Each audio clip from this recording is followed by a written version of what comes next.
Dinmore Hill is a vast promontory flanked by escarpments to the north and south and surrounded on three sides by the wonderfully named River Lugg. And it's the setting for a curious puzzle. But the thing is, hill fort means almost anything. It could be about soldiers, it could be a communal centre, it could be a village, it could even be a large cattle corral. But of course that begs the question, is it Iron Age? Well, exactly. And that's the other thing, Tony. I mean, some of these hilltop enclosures could be up to 6,000 years old. Keith, what other information have we got about this site? Has any other archaeology been done? None. Any survey work? None. So, apart from an aerial photo and an old ditch, and your assertion that it could be Iron Age, really, this dig could be about any period in history, couldn't it? Well, that's life. That's time, Team Francis. This site feels suspiciously like the lucky dip at the archaeological fun fair. Still, Iron Age hill fort. At least we know what we're looking for. The purpose of hill forts is the subject of heated debate, but they do at least all have one or two things in common. A set of vast earthworks in one continuous circuit, usually with a couple of entrances and some houses or storerooms inside. So if we've got one here, it shouldn't be hard to miss. Except this site is more than 40 acres. It's huge. We've got our work cut out just surveying it, which is why John's recruited a small army of geophysics boffins to lend a hand. And there's no hanging about down at the other end of the site either. It's not even 10:30, and we already seem to be opening our first trench. I haven't even finished my tea yet. So what I plan to do is go down a little bit further, see if it's looking ditch-like, right?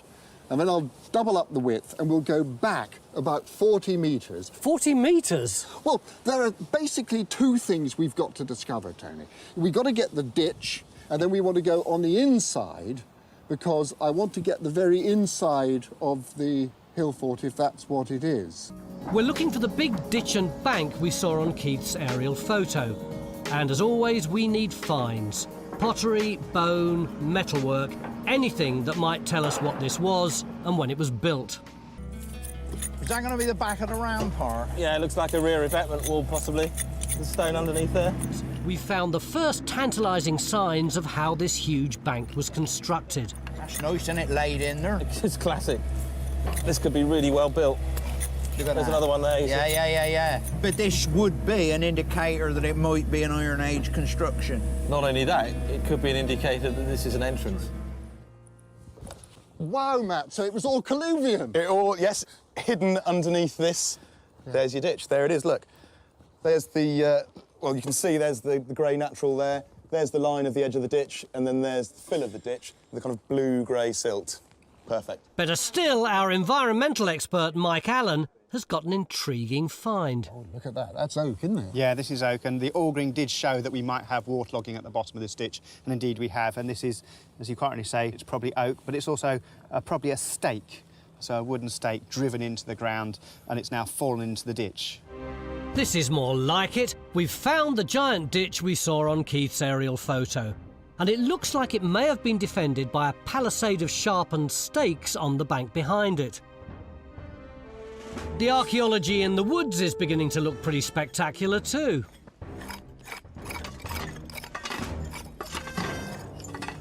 Wow, that's fantastic, Phil. You've got real stratigraphy there. I know, it's a cracking section. So you've got at least 3 phases, possibly 4. It's a very, very complicated story. Yeah. But the best, if you like, is yet to come, because here's the back of the rampart. Look at these stones tipping down like that.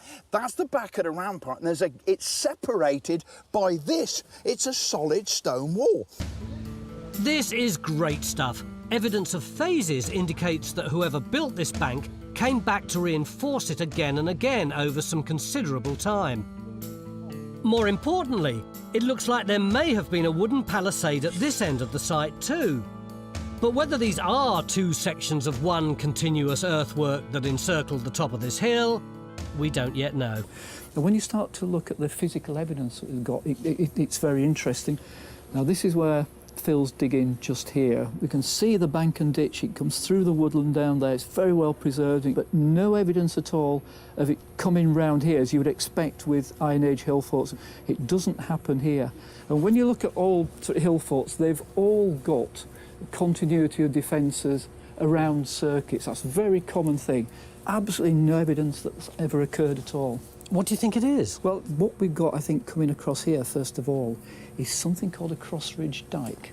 Now, this is a sort of land boundary. This is Iron Age? Well, they can be used in the Iron Age. They often actually predate the Iron Age. They can be Bronze Age in date and continue to be used through into the Iron Age and even beyond that as boundaries. The postulation was that that was one large hill fort coming all the way around here, but there's no evidence these features come back along here. If you look at the aerial photograph closely, can you see that bank and ditch, which was extant in 1946 when this photograph was taken, actually turns a corner and comes back round here. There's absolutely no evidence it continued towards the escarpment edge there. Have you told the others yet? Not yet. You can do that for me Can't if you wait like. for that. We may be splitting into opposing factions, but at least Phil's happy. He thinks his ditch is one of the most impressive bits of prehistoric archaeology he's ever seen.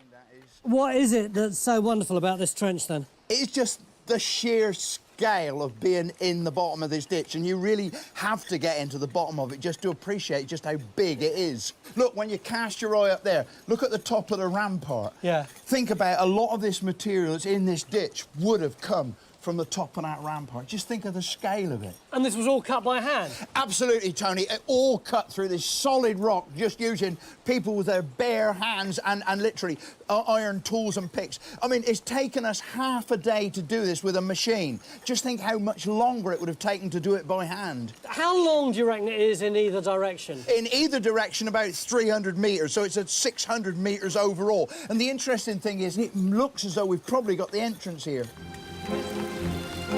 Out on site, the chaos continues.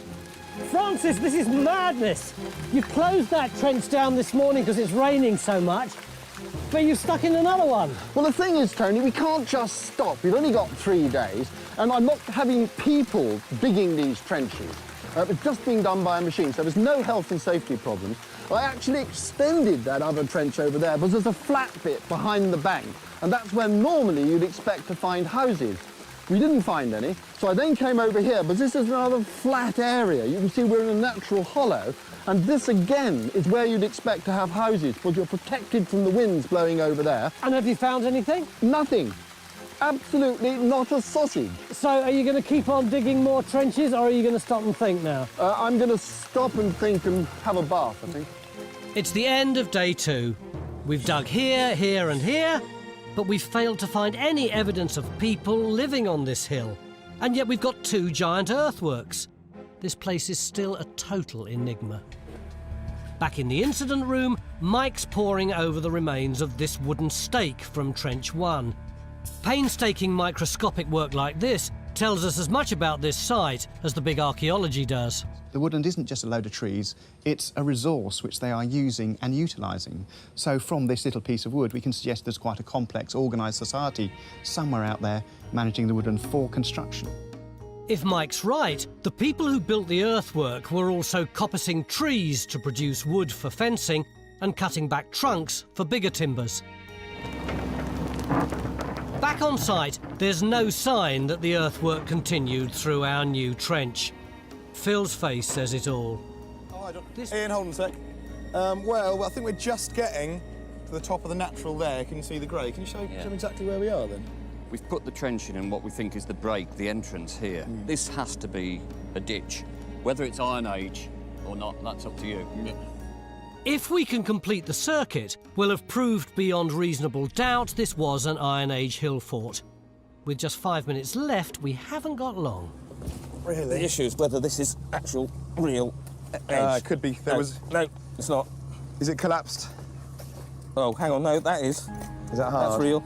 Okay. That's it. That's the edge there. It's 6 o'clock. It's been tough, wet and muddy, but our time's up. Oh, you got something? Yeah, well, the geophysics showed this huge ditch coming along here with a break in it just in front of me. And that's what we've got. I'm standing in the terminus of it here at the end, and you can see it's massive, cut straight through the bedrock. Do you think that this ditch aligns with the other ditch that you were digging down there yesterday? Yeah, it does. We've clearly got it on the geophysics going straight through this field, then curving off around there. Francis, it's been a site all about ditches. It has, Tony, and what ditches.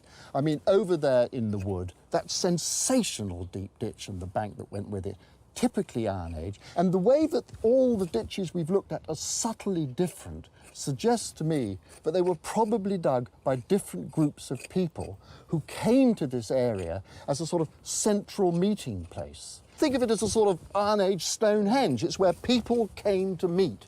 At last, we've got confirmation of a single giant earthwork. But this was no ordinary hill fort. A radiocarbon date from our final trench indicates that its earliest phase was built 3,000 years ago in the late Bronze Age.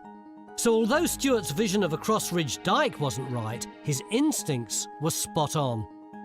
We think the western section was reinforced 1,000 years later in the Iron Age to form a grand entrance, the gateway into a giant assembly area where surrounding communities gathered to perform religious rites and celebrate seasonal festivals.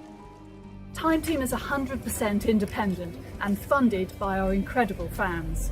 Joining Patreon gives you access to exclusive interviews, 3D models, masterclasses, and more. Please join us on this exciting journey. We need more support to make more episodes. Today, the ruins of Tregruk Castle overlook the tranquil valleys of South Wales. But 700 years ago, this area was one of the most turbulent places in Britain, the Welsh Marches.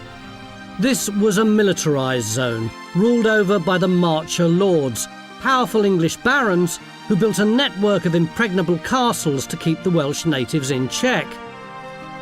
But not enough to keep an invading army of archaeologists at bay. And anyway, we've been given a warm, if slightly misty welcome here by the castle's current owner, David Williams. How long has this place been in your family? Since 1554, there was a gentleman called Roger Williams, acquired the estate, the lands and the castle. But it hasn't always looked like this, has it? I can see a lot of these stumps are really quite fresh. It was a complete keep full of trees of Norway spruce here until about 2 years ago. I've always grown up with the feeling and knowledge that you wouldn't touch anything here. Yeah. It's a scheduled monument. As far as I'm concerned, nothing has ever been disturbed, so this is a very exciting time. This really is an extraordinary place, isn't it? Absolutely. I've seen some castles in my time, but this one presents a real mystery. If you look at the plan here, you've got all the things you find in a standard castle. You've got a gatehouse, you've got a tower, you've got a really long curtain wall all the way around the side, but you've got this big blank space in the middle. It's in the same sort of ballpark as Windsor Castle. It's a huge site. Mick, what do you think was going on inside this middle bit? Well, there's lots of stuff we don't have. We'd expect to have a big hall, probably other halls, kitchens. We'd expect to have private accommodation, bakehouses, breweries, stables. We don't know anything about that at all. Because getting to grips with Tregruk Castle is a huge challenge, a whopping 13,000 square metre challenge to be precise. So far, we've begun to tackle the entrance through the gateway, hoping to discover more about the castle layout and any finds which tell us when it was occupied. And having only just launched our attack, Phil's already scratched the surface. Wow, it is like a roadway. Very, very hard. The question is, how old is it? Exactly. And it's the same at Matt's end of the gateway. I mean, there's road stuff, you know, roads, stones, and stuff right below the soil, so it might be worth me having a bit of a scratch around first, I think. Things are really hotting up as far as our archaeologists are concerned. We've got a trench in at either end of the gatehouse, but about 100 metres away, two of our archaeologists have sloped off into this rather bizarre little cave. Yeah, but it's not a little cave, Tony. It's much more interesting than that. You look above us, look. Oh, is it, what do you call it, a garderobe? A toilet. It's a medieval toilet. Yeah, no, it's a cracking example, isn't it? How does it work?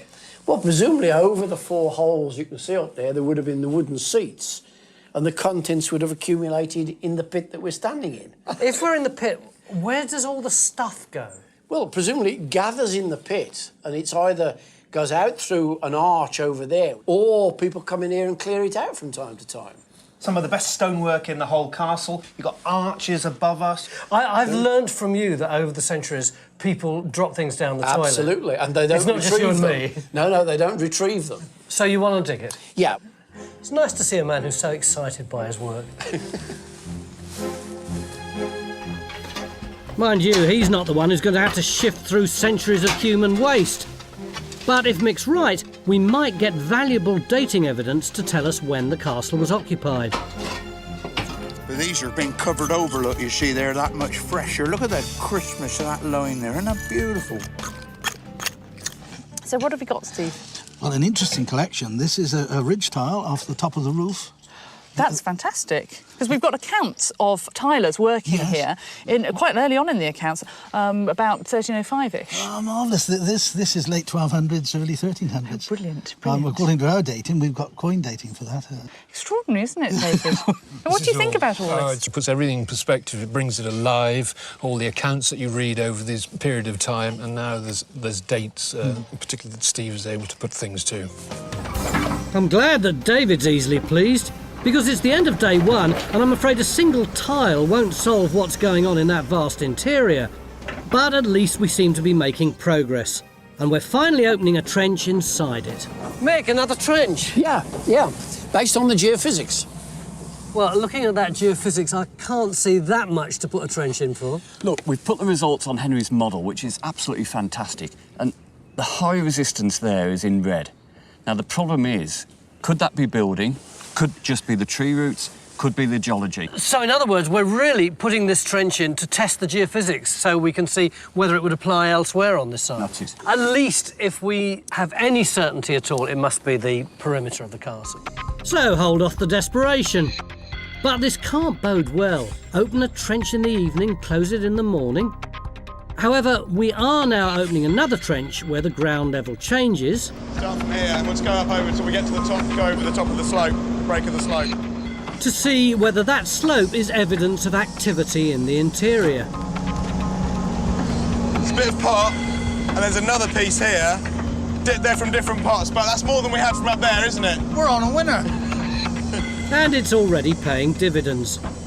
Yesterday, our trenches were concentrated in the gatehouse, where we were beginning to find a road surface.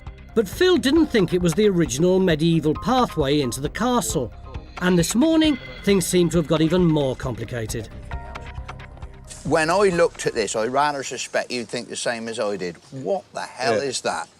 And so I bring you two esteemed authorities, and you haven't got the foggiest idea. And it's one of those, isn't it?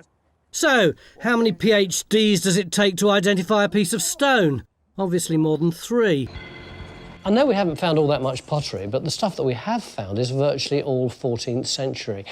Why are you pulling a face? How does that tie in with what we've got? No, I mean, I almost felt that you must have made that up to make me pleased, because the detailed accounts start at 1301 and they go on to 1342. What was happening here in the early 14th century?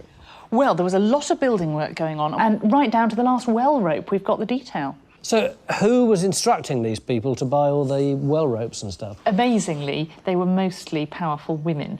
We start off with Joan of Acre, who's a daughter of Edward I, apparently the most spirited, the most independent of all his daughters. Now, her youngest daughter, Elizabeth, she goes on to inherit Tregruk, and she, again, is the most amazing woman. And by the time she's 27, she's had 3 children by 3 different husbands. They're all dead, and soon after that, she takes a vow of chastity to ensure that she's not pushed into another marriage. But do you think she would have really been in charge during those years, or do you think there would have been another man in the background? Well, I think that she'd have been calling the shots, because in some of the accounts, this last one here, it says that there's new buildings at Tregruk.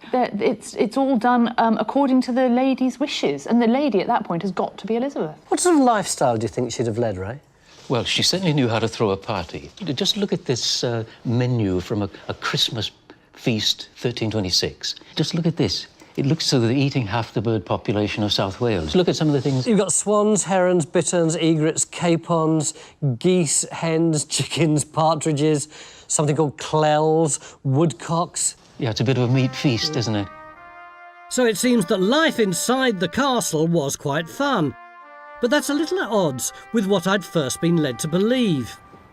Situated bang in the centre of the marches, Tregruk was surrounded by hordes of warlike Welsh, who notoriously were the deadliest archers in Britain. Yesterday you had a theory that there was a big pit here and that the entrance to the castle originally would have been up there somewhere. Does that theory still hold? Absolutely, it really holds good. But what we've done is the most important new discovery is this whacking great wall here, because this wall helps us to get from inside the castle way up there to the outside. This must be some major support for a drawbridge or a bridge that is going to get us from that level out there. Does this archaeology work for you? I think Phil's got it right. It's either part of the abutment for a bridge, maybe part of a drawbridge. But geographically, it seems so weird to me. If you look at that level there, imagine something there or higher coming out in this direction. It's more like a diving board than an exit. You just plummet off the edge of the hill. Doesn't make any sense at all. The point of access is right up here above our heads. It goes into nowhere. So I think I kind of get this. The walkway, drawbridge and pit idea seems plausible enough, but something's obviously missing, because the entrance couldn't have led out into thin air. It's now nearly the end of day 3, and the team have finished working outside the Lord's Tower. Well, it's a shame we didn't get more small finds, but the architecture we revealed was really phenomenal. Just look at the quality of the architecture in front of us there. You've got a door, you've got a portcullis, the slot is just above us, you've got another door as well. And what would have been inside? Well, you're looking at serious medieval high-quality living. You've got lots of rooms, chambers, fireplaces, windows. You've got that fantastic, exquisite octagonal chamber over there. The Lord even had a little hand basin to wash his hands in.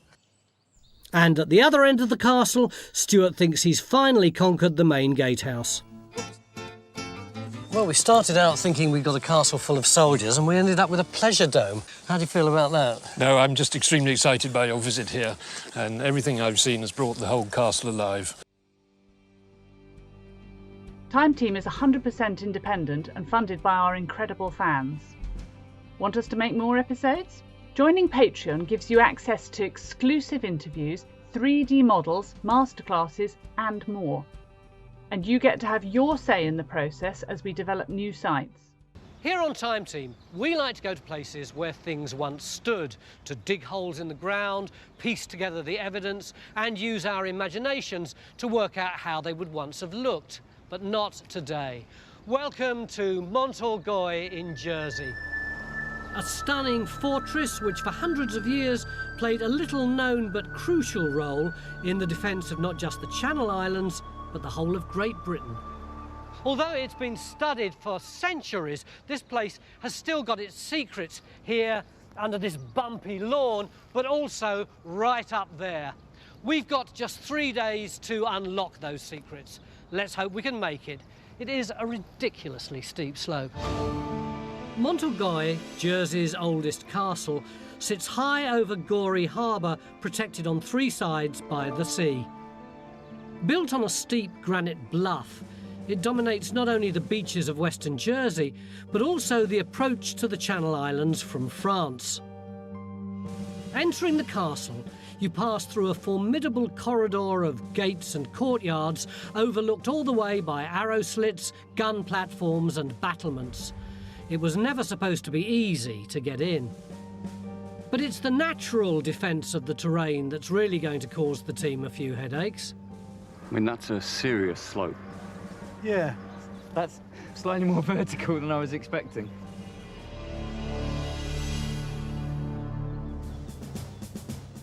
This is the first time you guys have run this machine over this kind of undulating ground. Undulating? Take the slack. It's only 25,000 quid's worth of kit. Has anybody done this before? Not on a slope this steep. I don't think anybody's been so stupid. That area, Castle Green, has got earthworks and lumps and bumps in it, and clearly there are structures down there. Now, that area is unexplored. We know nothing about it archaeologically and almost nothing about it historically. If we look at this plan, which shows the outline of the castle as we understand it in the 13th century, we are very unclear about the north side. This uncertainty at the north end of the castle is due to the later addition of the Grand Battery and of Somerset Tower, monstrous fortifications built in the 16th century that would have obliterated any earlier structures. We'll have to closely examine these gargantuan walls, looking for clues in their makeup in order to find evidence of the 13th century walls and towers that complete Warwick's early castle plan. When do we first hear about there being a castle here?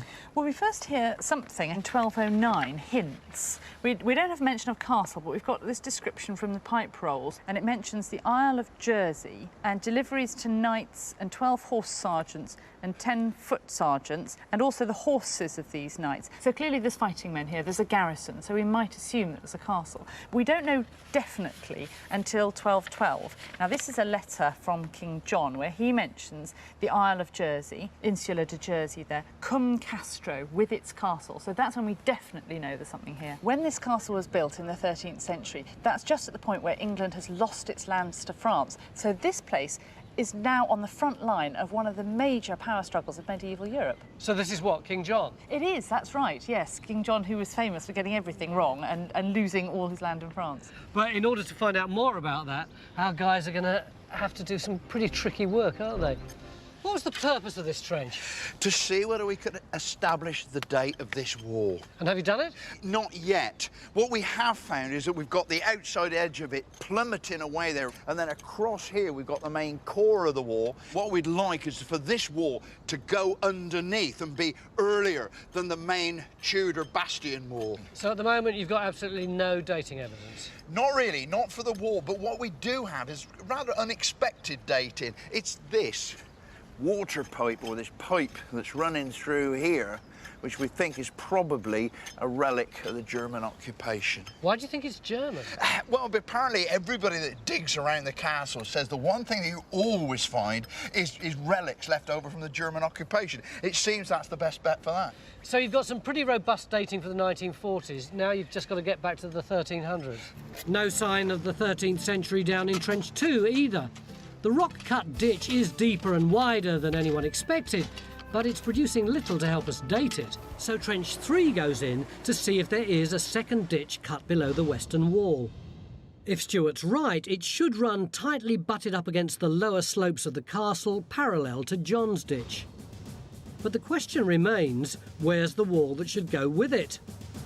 Stuart has a hunch and is about to boldly go where no landscape investigator has gone before.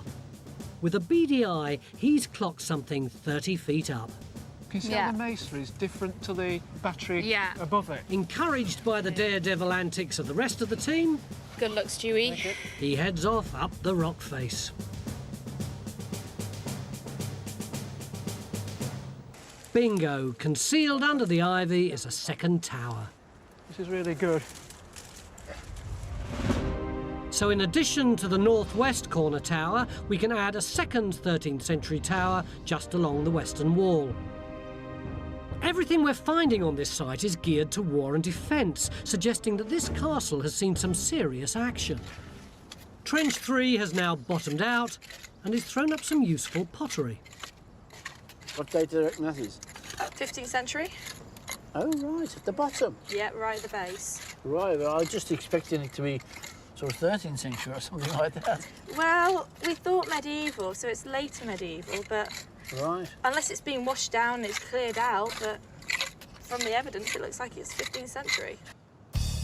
But how far back in time have we pushed this site? The answer lies in Trench 1. Where's Ian? Ian, you got a visitor. I said, where are you? They said, I think he's still in that trench up by the castle wall. We hadn't seen you for 2 days. Yeah, well, I've been up here digging down all on my own, so. What you got? Well, we've got to the bottom of this medieval wall, and I've just got underneath the wall, down into these rocks and this old ground surface. I'm back into prehistory. How do you know it's prehistory? Because all the soil's absolutely full of Iron Age pot and prehistoric flint work. You tried to insult me a couple of days ago by calling me Fred Flintstone, but I'm totally unrepentant. I still love flints. Look at how sharp that edge is across there. It actually goes in an arrow shaft like that. That arrowhead is probably about 3000 BC. And the stratigraphy we can show with this one is that this low wall here is the earlier one, and it is earlier than the big Tudor wall back there. And it's 13th century? Ah! Now, I can't tell you the date of it because the mortar was going to be the crucial dating thing. We do not have the Shelley mortar in here, so I cannot say without doubt that this is 13th century, but it could be. It is definitely earlier than that wall. That's tantalising, isn't it? So you satisfied now? Yeah, I'm going back down again. I'll leave you to chat to Barney Rubble. Fire! Very funny, Stuart. Ha ha. Hello, my name's John Gator. Time Team is fan-funded by Patreon. This vital support helps us to make new episodes. Joining Patreon gives you access to exclusive interviews, 3D models and masterclasses, plus lots more.